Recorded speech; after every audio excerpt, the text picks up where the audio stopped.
ನಾನೊಂದು ಚಿಕ್ಕ ವಯಸ್ಸಲ್ಲಿ ನನ್ನ ಮಗ ಇದ್ದಾಗ ಅವ್ರು ಎಷ್ಟು ಕಾನ್ಶಿಯಸ್ ಆಗಿರ್ತಾರಂದ್ರೆ, ಆ ಜಾಗೃತ ಸ್ಥಿತಿಯಲ್ಲಿ ಇರ್ತಾರಂದ್ರೆ, ಈ ಕ್ಷಣದಲ್ಲಿ ಇರ್ತಾರೆ ಅವರು. ಅದಕ್ಕೆ ಅವರು ಎಷ್ಟು ಎಡ್ಜಿಂದ ಒಂದು ಕಡೆ ಹೋಗ್ತಾ ಇದ್ದಾನೆ ನನ್ನ ಮಗ. ನನಗೆ ಭಯ ಆಗ್ತಾ ಇತ್ತು. ಬಟ್ ಅವನು ಏನೂ ಬಿದ್ದಿಲ್ಲ, ಏನೂ ಆಗ್ಲಿಲ್ಲ. ಅವನು ಎಕ್ಸಾಕ್ಟ್ಲಿ ಹೆಂಗ್ ಹೋಗ್ಬೇಕು ಹಂಗೆ ಹೋಗ್ತಾ ಇದ್ದಾನೆ. ಈ ತರ ನಾನು ಎಷ್ಟೋ ಸತಿ ನೋಡಿದ್ದೀನಿ. ಸೊ ಅವರು ನಮಗೆ ಭಯ ಬಿಟ್ಟು ಅವರು ಕಂಪ್ಲೀಟ್ಲಿ ಜಾಗೃತ ಸ್ಥಿತಿಯಲ್ಲ ಇರ್ತಾರೆ. ಅವ್ರಿಗೇನೂ ಆಗಲ್ಲ.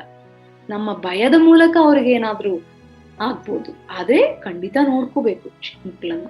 ಬಟ್ ನೀವು ಗಮನಿಸಿದ್ರೆ ಅವ್ರು ಕಂಪ್ಲೀಟ್ಲಿ ಆ ಕ್ಷಣದಲ್ಲಿ ಆನಂದವಾಗಿ ಜೀವಿಸ್ತಾ ಇರ್ತಾರೆ. ಯಾವಾಗ್ಲೂ ಅವರು ಉಸಿರಿನ ಜೊತೆ ಇರ್ತಾರೆ. ಹಾಗೆ ಅವರು ಅಷ್ಟು ಶಕ್ತಿ ಇರುತ್ತೆ ಅವ್ರ ಹತ್ರ. ಸೊ ನಾವು ಅದನ್ನ ಅವರಿಂದ ಕಲಿಬೇಕು ಸ್ನೇಹಿತರೆ. ಮಕ್ಕಳಿಂದ ಕಲಿಯೋದು ಎಷ್ಟೋ ಇರುತ್ತೆ.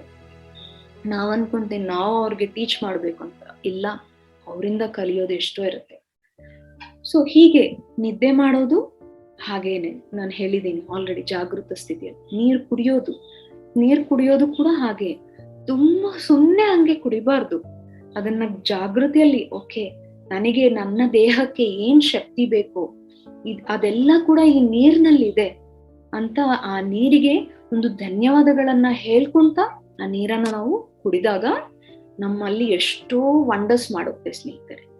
ನಮಗೆ ಇನ್ನ ನಾವ್ ಯಾವಾಗ ಧ್ಯಾನ ಮಾಡ್ತೀವೋ, ಕಂಪ್ಲೀಟ್ಲಿ ನಮ್ಮ ಶ್ವಾಸದ ಮೇಲೆ ನಾವು ವಿಶ್ವಾಸವನ್ನ ಇಟ್ಕೊಂತೀವೋ, ಈ ತರ ಜಾಗೃತವಾಗಿ ಇರ್ತೀವೋ ಯಾವಾಗ ಪ್ರತಿ ಕ್ಷಣ ಕೂಡ, ಅವಾಗ ನಮ್ಮ ಹತ್ರ ಯಾವ ರೋಗಗಳು ಬರಲ್ಲ. ಅದ್ಭುತವಾಗಿರುತ್ತೆ ನಮ್ಮ ದೇಹ. ಇನ್ನ 1000 ವರ್ಷಗಳಾದ್ರೂ ಕೂಡ ಹಾಗೆಯೇ ಇರುತ್ತೆ. ಅದ್ಭುತವಾಗಿ ಲವಲವಿಕೆಯಿಂದ, ಆ ತೇಜಸ್ಸಿನಿಂದ ಖುಷಿಯಾಗಿ ಉತ್ತೇಜಿತವಾಗಿರುತ್ತೆ. ಹಾಗೆಯೇ ಇನ್ನ ಮಾತಾಡ್ತಾ ಇರುವಾಗ ನಾವು ಜಾಗೃತ ಸ್ಥಿತಿಯಲ್ಲಿದ್ದಾಗ ಏನ್ ಮಾತಾಡ್ಬೇಕು ಅದನ್ನೇ ಮಾತಾಡ್ತೀವಿ. ಒಂದು ವೇಳೆ ನಮಗೆ ಆ ಜಾಗೃತ ಸ್ಥಿತಿ ಇಲ್ಲ ಅನ್ಕೊಳ್ಳಿ, ಏನಂದ್ರೆ ಅದು ಮಾತಾಡ್ಬಿಡ್ತೀವಿ. ಮಕ್ಕಳನ್ನ ಸುಮ್ನೆ ಬೈದ್ ಬಿಡ್ತಾ ಇರ್ತೀವಿ, ಯಜಮಾನ್ರನ್ನ ಬೈದ್ ಬಿಡ್ತಾ ಇರ್ತೀವಿ, ಹೆಂಡತಿಯನ್ನ ಬೈದ್ ಬಿಡ್ತಾ ಇರ್ತೀವಿ, ತಂದೆ ತಾಯಿ ಏನೂ ನೋಡಲ್ಲ. ಇನ್ನ ನಾವು ಆ ಕಾನ್ಶಿಯಸ್ ಇಲ್ದೆ ಇದ್ದಾಗ ಎಲ್ಲವನ್ನು ಮರ್ತ್ ಬಿಡ್ತೀವಿ. ಒಂದು ಕೋಪ ಬಂದ್ರೆ ಆಯ್ತು, ಇನ್ನ ಇಡೀ ಫ್ಯಾಮಿಲಿ ಹಾಳಾಗ್ಬಿಡತ್ತೆ. ಮಕ್ಕಳು ಪಾಪ ನೋಡ್ತಾ ಇರ್ತಾರೆ, ವೈಫ್ ಅಂಡ್ ಹಸ್ಬೆಂಡ್ ಆ ಜಗಳ ಮಾಡ್ಕೊಂತಾ ಇರ್ತಾರೆ ಸುಮ್ನೆ ಚಿಕ್ಕ ವಿಷಯಗಳಿಗೆ. ಅಲ್ಲಿ ನೀವು ಈ ಜಾಗೃತವಾಗಿ ಇರೋದನ್ನ ಜಸ್ಟ್ ಅಪ್ಲೈ ಮಾಡಿ ನೋಡಿ, 1 ವಾರದ ಕಾಲ ಎಷ್ಟು ಅದ್ಭುತವಾಗಿರುತ್ತೋ. ನಮ್ಮಲ್ಲಿ ಆ ಡಿಫರೆನ್ಸಸ್ ಆಗ್ಲಿ ಎಲ್ಲ ಕಡಿಮೆ ಆಗ್ಬಿಡುತ್ತೆ.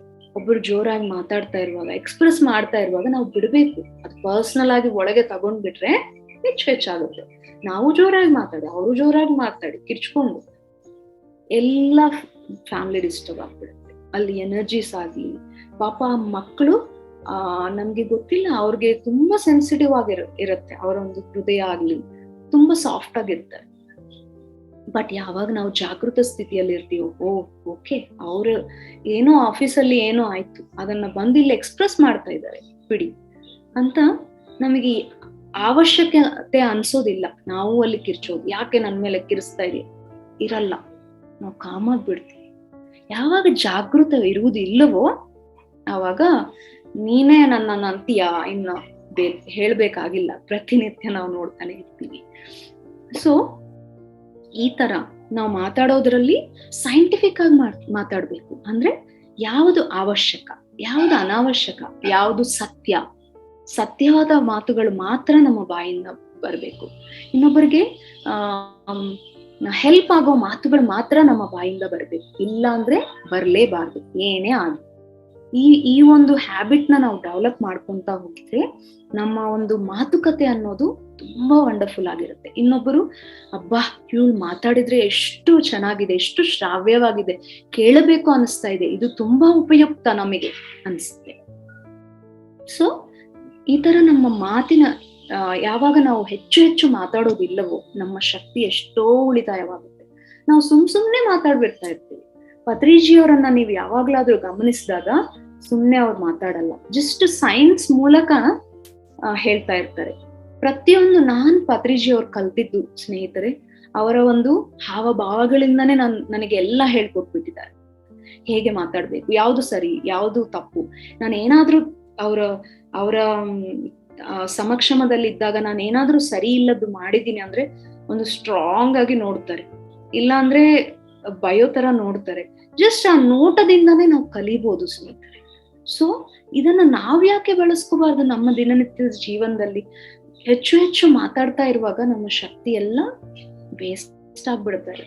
ಎಷ್ಟು ಶಕ್ತಿಯನ್ನ ಇವಾಗ ನಾವು ಸಂಪಾದನೆ ಮಾಡ್ತಾ ಇದೀವಿ ಧ್ಯಾನದ ಮುಖಾಂತರ. ಮತ್ತೆ ಹೇಗೆ ಅದನ್ನ ಉಳಿಸ್ಕೋಬೇಕು, ಹೇಗೆ ಹೆಚ್ಚಿಸ್ಕೋಬೇಕು ಅನ್ನೋದ್ರ ಮೇಲೆನೆ ನಮ್ಮ ಗಮನ ಇರಬೇಕು.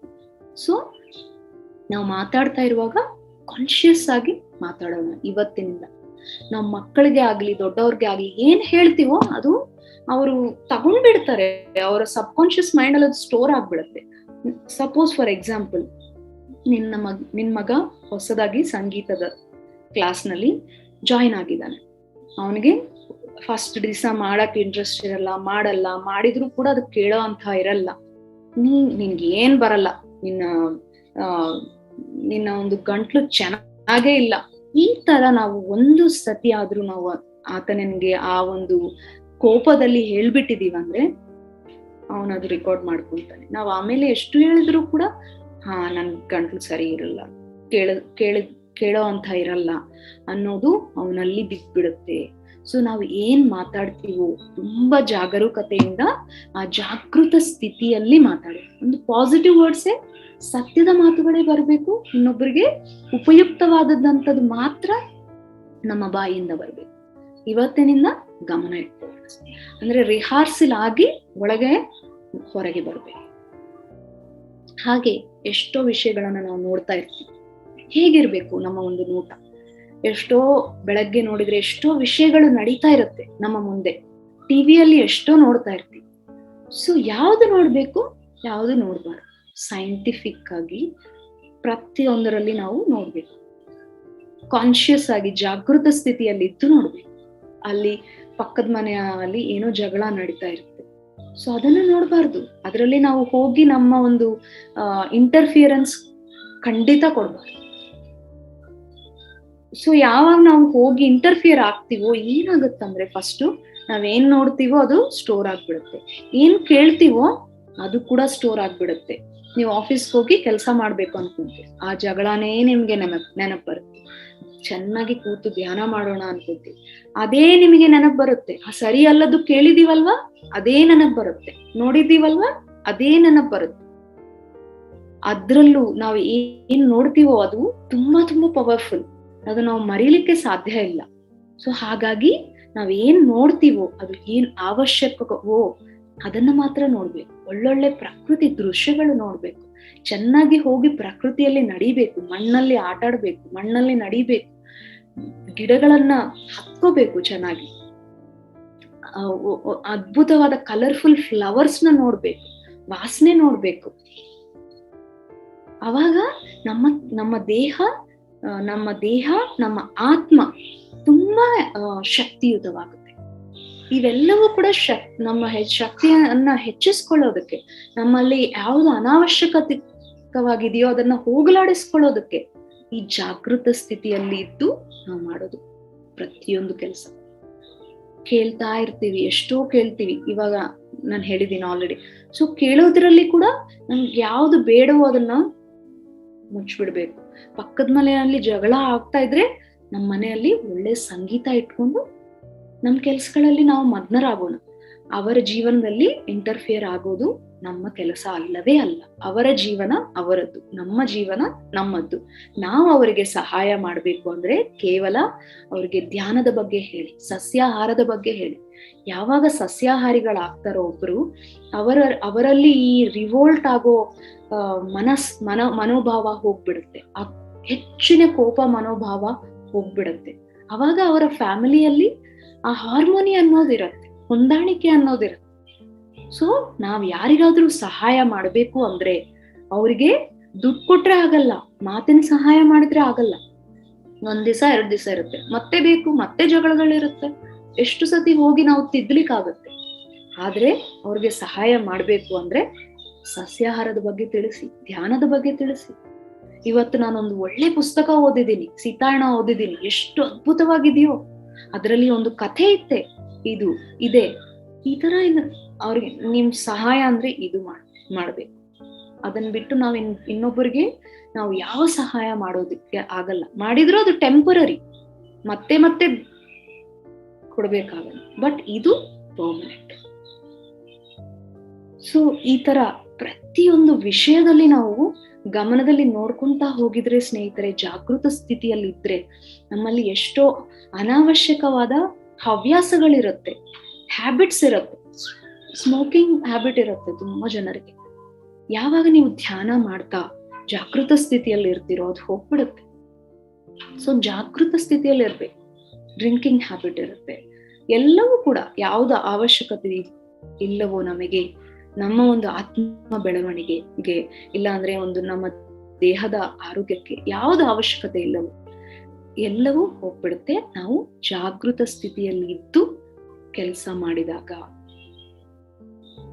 ನೋಡೋದಾಗ್ಲಿ, ಕೇಳೋದಾಗ್ಲಿ, ಮಾತನಾಡೋದಾಗ್ಲಿ, ಒಂದು ಕೆಲಸ ಮಾಡೋದಾಗ್ಲಿ, ಪ್ರತಿಯೊಂದು ಏನೋ ಒಂದು ಮಾತಾಡ್ಬಿಡೋದು ಅಲ್ಲ, ಏನೋ ಒಂದು ಕೆಲಸ ಮಾಡ್ಬಿಡೋದು ಅಲ್ಲ. ಆ ಜಾಗೃತ ಸ್ಥಿತಿಯಲ್ಲಿ ಇದ್ದು ಮಾಡಿದಾಗ ತುಂಬಾ ಪರ್ಫೆಕ್ಟ್ ಆಗಿ ಮಾಡ್ತೀವಿ. ಇಲ್ಲ ಏನೋ ಮಾಡಿದ್ರೆ ಅದು ಕೂಡ ಆ ಕೆಲಸ ಕೂಡ ಹಂಗೆ ಆಗುತ್ತೆ, ಹಂಗೆ ಇರುತ್ತೆ. ಸೊ ಇವತ್ತಿಂದ ನಾವು ಇದನ್ನ ನಮ್ಮ ದಿನನಿತ್ಯದ ಜೀವನದಲ್ಲಿ ಅಭ್ಯಾಸ ಮಾಡೋಣ ಸ್ನೇಹಿತರೆ.